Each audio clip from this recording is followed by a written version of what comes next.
It's great that the McGill Summer School provides an opportunity in the summertime to have a debate about these big issues. I can't think of any other forum which is quite like this. So, I'm very happy to make my debut here. And I think we've already had two quite interesting contributions in this session, and I'll try and cross-refer to them as I go along. So I'm a macroeconomist, and what I want to talk about is the macro perspective on what's going on. And it's, I had done a certain amount of preparation for this a few weeks ago, but since last Thursday, it's important to revise very substantially what we think about what's going on. So I want to talk about the new European deal that emerged from the summit last week. I'm not really going to talk about the financial sector policies. We had to talk by Matthew Elderfield yesterday. And in general, this has dominated the discussion, but I think that phase is coming to a close. I mean, this week is going to see the recapitalisation of the banks. And all I'll say is, a lot of work has been done there. But in the end, the banking sector fundamentally will not recover unless the sovereign position is good. That the banking system relies on a healthy fiscal situation through all sorts of channels. And so it's important to have done the stress tests. It's important to reorganise the banks. It's good to get new private money in and so on. But ultimately, the fiscal crisis has to be solved in order for the banking sector to fully recover. So my main focus is on fiscal policy, but I'm also going to talk about the wider issue about reforming product markets and labour markets, because again, that is part and parcel of the recovery process. And as David said, a lot of that is fundamentally to do with how we operate successfully within the new European situation. So, how should we think about it last week? So, of course, it's a lot better to pay 3.5% than 6% on debt.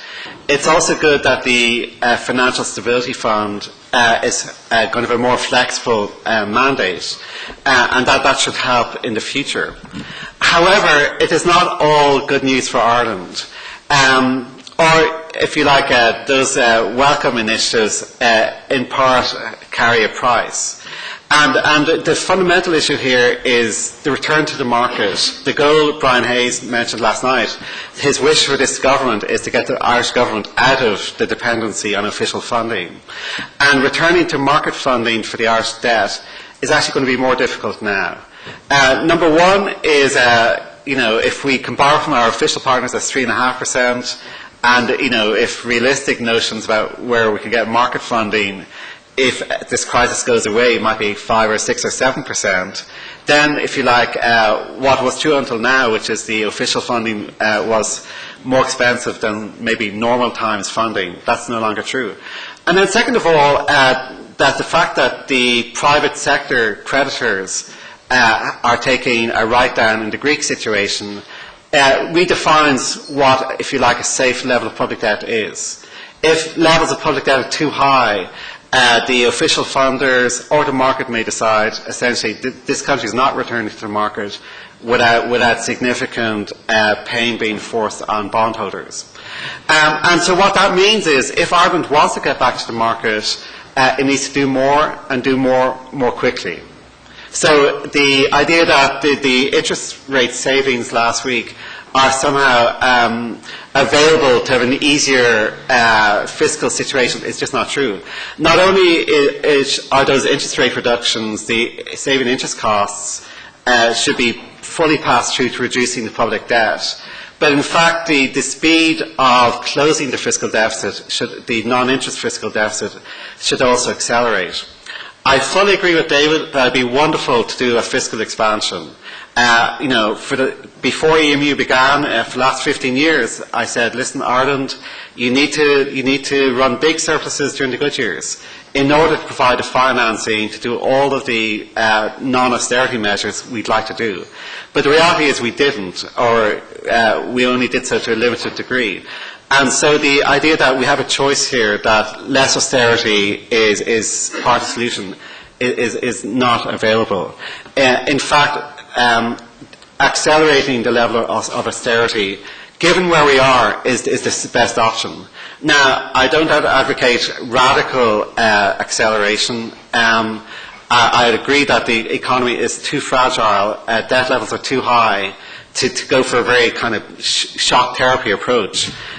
So, you know, the idea, the 15 billion package negotiated last November was essentially at the low end of what was possible. And the reason why it was at the low end was of this fragility concern. Fragility about the banks, fragility about GDP. And also the idea was, well, you know, the general market at that point was still not terrible, that maybe Ireland could re-enter the market even with a very high debt level. But all of that has now changed. First of all, the market is a lot less friendly to high debt countries. Second of all, the worst case fears about the banking system have not materialised. It's horrendous, it's awful, it's terrible, but it's not the worst case scenarios that were talked about last November. Same with GDP. As David says, you know, the decline in the domestic sector is again, it's horrendous.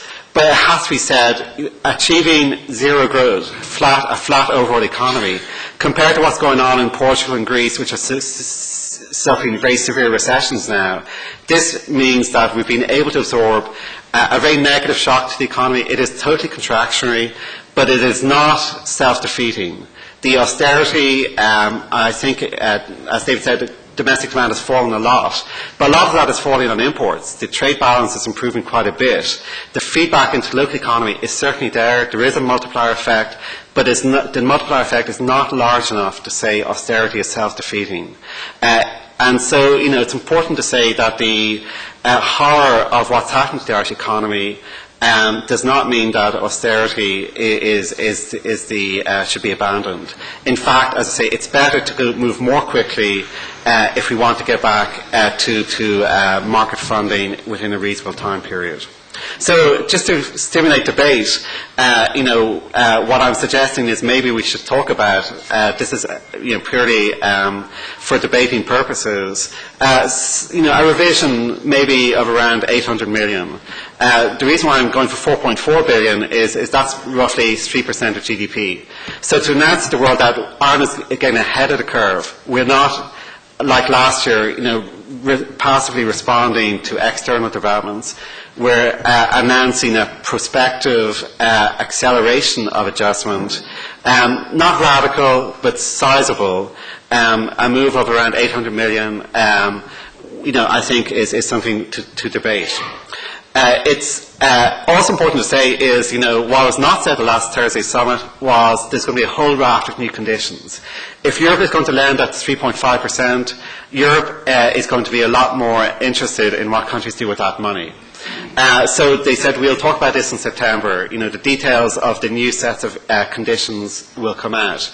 And again, Ireland preemptively decided for itself to do more quickly might be better than waking up in September to find that the conditions imposed by the European system are tougher again. So I think that should be acknowledged. If the European partners are going to lend to us at cost of funds, they want this to last for as little time as possible, and they will want us to move more quickly. And it's also safer to move more quickly because with new flexible EFSF, we don't have the same fears about what's happening next. So behind, any target like 4.4 billion is the choice between spending and taxes.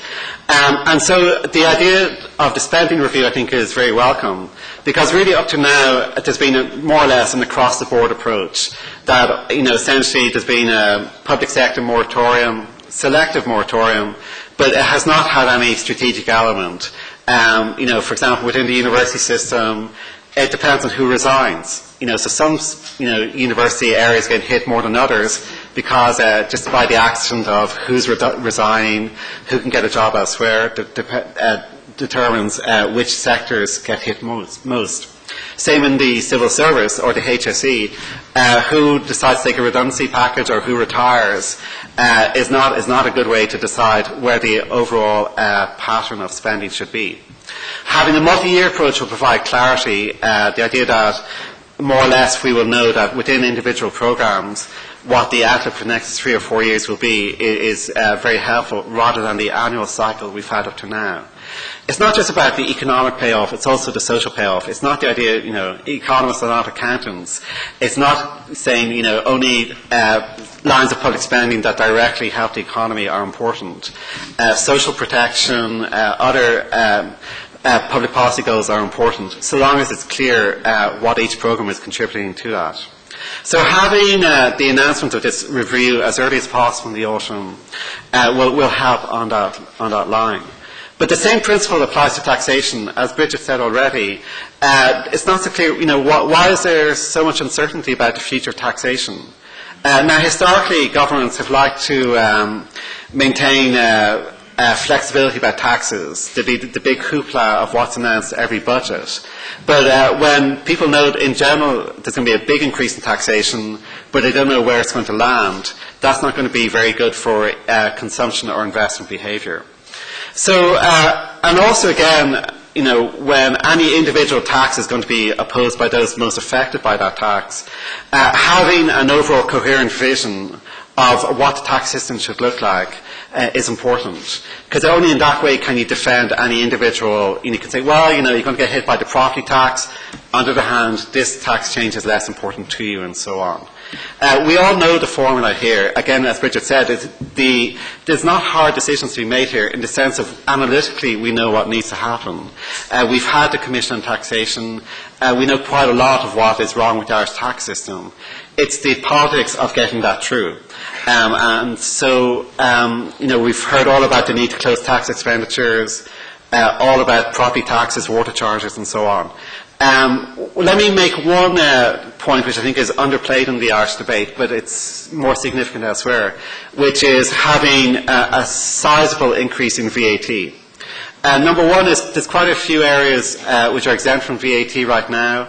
Number two is VAT rates here could go up quite a bit. Now you might say, oh, that's terrible. But of course, all taxes are costly. The question is, what do you want? And Portugal, for example, is making a big play of we're going to increase VAT revenues in order to allow employment-related taxes to be maintained low or cut. So if you want to increase employment in the economy, having a tax system that favours employment and penalises consumption, like VAT, I think is important. Now again, you may say, well, we need to encourage consumption.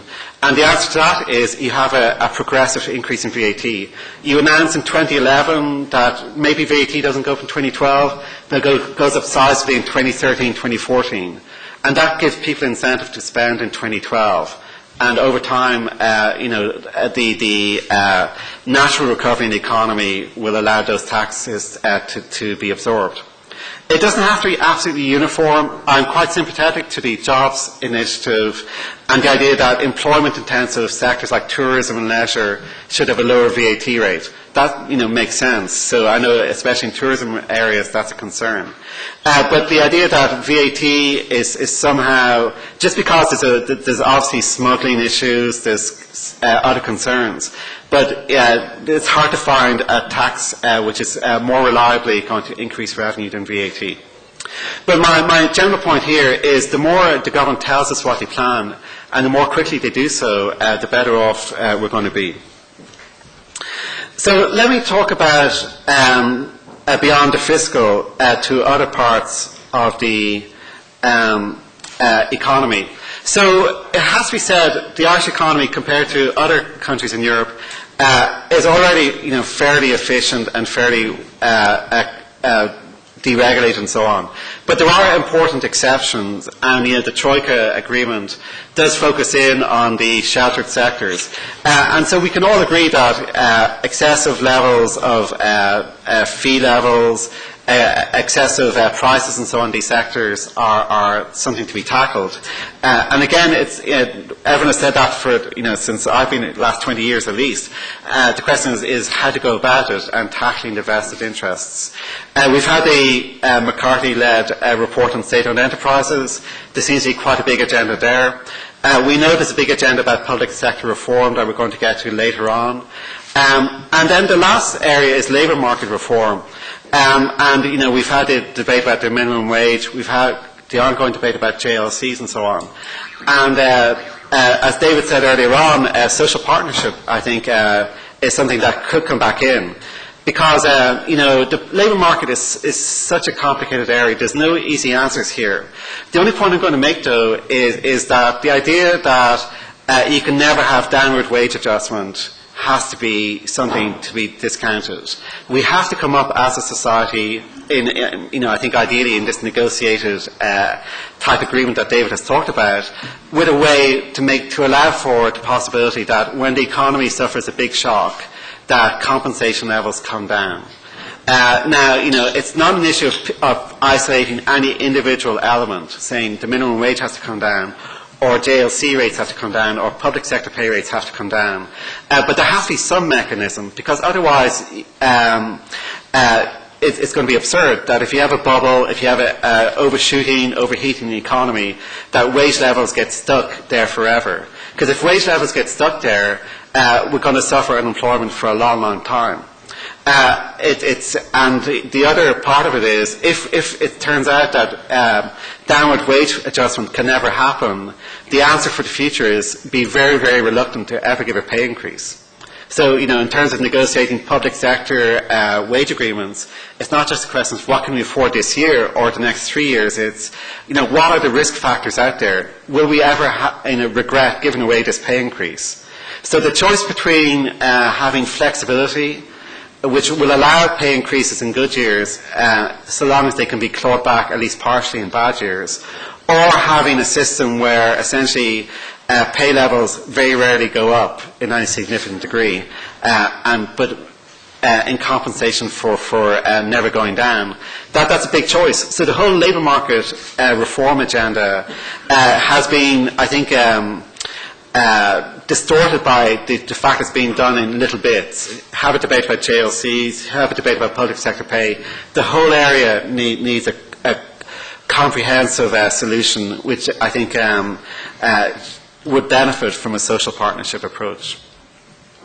Let me just finish with international financial diplomacy. Last week's deal is not the end.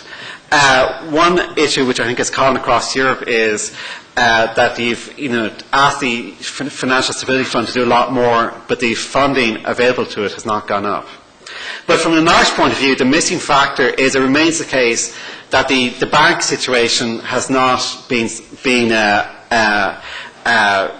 delinked from the fiscal. So the EFSF is allowed to make loans to countries to recapitalise their banks, but all of the fiscal burden is on the national government. There's been no Europeanisation of the bank resolution in the sense of a European support for medium-term bank funding, or European support for sharing tail risks in the banking system.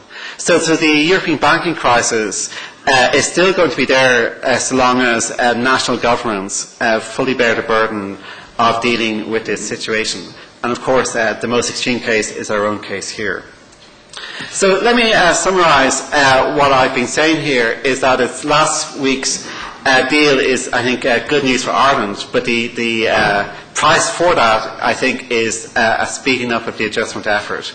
I think that's feasible and desirable without going too far about it. So it's not a radical change, but relative to where we were last November, I think the right answer now is to do more quickly. And then let me just finish with responding to David's view of Europe. Europe, is, I think, and also Bridget said, countries cannot have receivers. I'm not so sure the future of Europe will not include a receivership option in the sense of very heavy oversight from Europe. But the European option has to be embedded in the global situation. Ireland, still has huge trade linkages with the US, UK, and the rest of the world. Europe is important from a monetary point of view, a political point of view, and so on. But it's important to think about Europe in a global context. So I think there's a twin track there about having greater European integration, but also keeping in mind that especially Ireland is part of a global system, not just a European system. So let me stop there.